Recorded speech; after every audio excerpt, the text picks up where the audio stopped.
என்னம்மா பண்ற? தோட்டத்துல கறிவேப்பிலை செடி, மிளகாய் செடி, மணி பிளான்ட்டு, அப்புறம் வந்து சீத்தாப்பழம் மரம். இது மரமா? சரி. கனகாமரம் செடி, துளசி,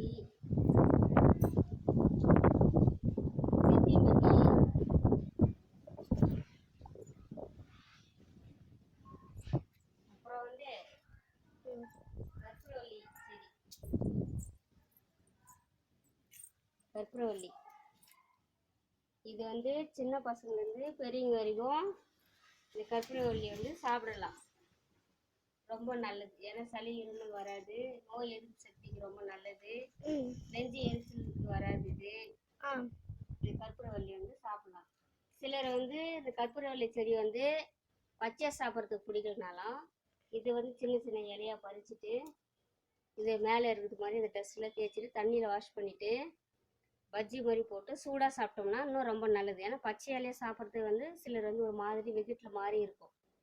அதனால இது வந்து பஜ்ஜி போட்டு சூடாக சாப்பிட்டிங்கன்னா இன்னும் டேஸ்ட்டாக இருக்கும். சாப்பிட்றவங்க அந்த நோய் வந்து எதிர்ப்பு சக்தி வந்து இன்னும் நல்லா தருவாங்க.